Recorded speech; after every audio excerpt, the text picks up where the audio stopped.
My dear students, as we read the second part of the lesson 2.4, The Fall of Troy, I want you to focus on your books as I read along. We are reading from the book, page 44.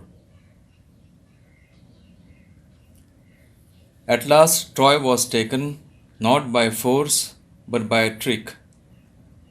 It was the cunning Odysseus who thought of a plan to obtain the victory. Let us build a great wooden horse, he said, big enough to hold men inside it, and let some of our best fighters hide in the horse. Then let us burn our tents and pretend to sail away in our ships. But instead of sailing away, we will return in the night.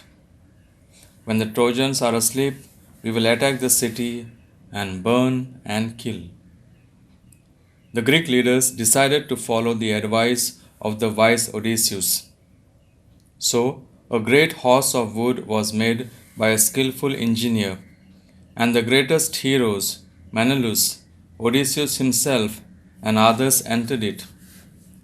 The last man to go in being the architect himself, who knew the secret of opening and shutting the entrance. That evening, the Greeks burned their tents and sailed away in their ships, but they did not go very far.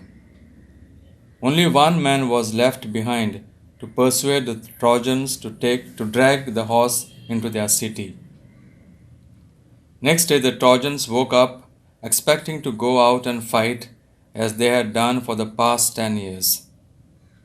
What delight and surprise they felt at the sight they saw on the seashore outside the walls. It seemed that the long siege was over at last. The tents had been burnt. The shore was deserted. The Greek ships had all gone. It's peace at last, they cried, and opened wide their gates, and came out in large numbers on the plain, glad to be free again to go where they pleased. Then they saw on the sands the huge wooden horse. They gathered round it in astonishment, for it was indeed a wonderful piece of work. As they were wondering how the horse had been built and why it had been left behind, they found a Greek with his hands tied together lying under it. When the Trojans dragged him out, the man pretended to be very frightened of them. When he was commanded to tell them why the Greeks had gone and why they had left this horse behind, he pretended to tremble very much and refused to speak. When at last they threatened to kill him, he spoke and told them this false tale.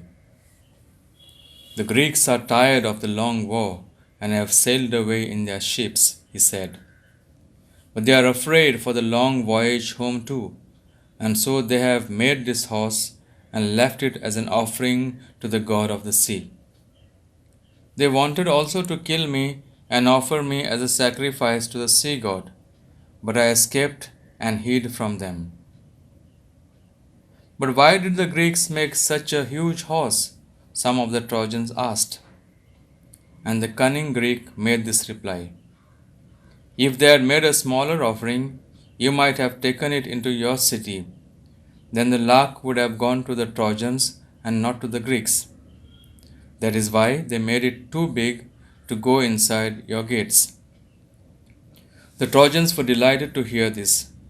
The Greek have gone, they said, and the walls are no longer necessary.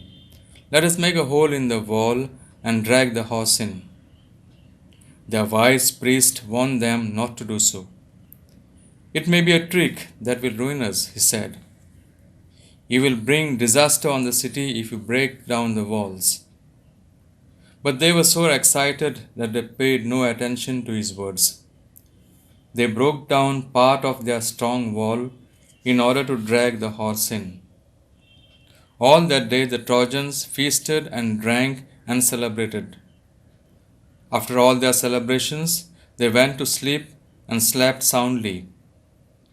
But that day of rejoicing was soon followed by a night of terror and death. The Greek ships had not sailed far. As soon as they were hidden by an island, they had lowered their sails and dropped anchor and waited for the night. In the darkness, the fleet sailed back, and the leading ship, which was Agamemnon's, bore a red light high on its mast. The Greek who was watching for the return of the fleet crept to the wooden horse and gave the signal. The side of the horse opened. The Greeks climbed out and opened the gates. The whole Greek army entered the sleeping city. Immediately the Greeks set fire to houses and towers and palaces and began to burn and kill.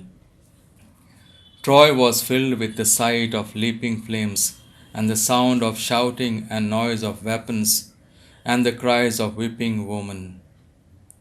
The sleeping Trojans sprang out of their beds, but they were taken by surprise. Their enemies were right inside their walls, and many of the Trojans were killed before they could put on armor and seize their weapons. A bright light lit up that night as palaces and houses, temples and towers went up in flames. The Trojans fought as well as they could, but it was all in vain. Old King Priam was killed with all his brave sons. Hector's wife and his old mother and sister were carried off as slaves by the conquerors. Their fate was in contrast to Helen's when King Menelaus rushed through the city looking for her and found her in her palace. She hung her head in shame and sorrow as she faced her former husband. Her voice was choked with emotion and she could not speak.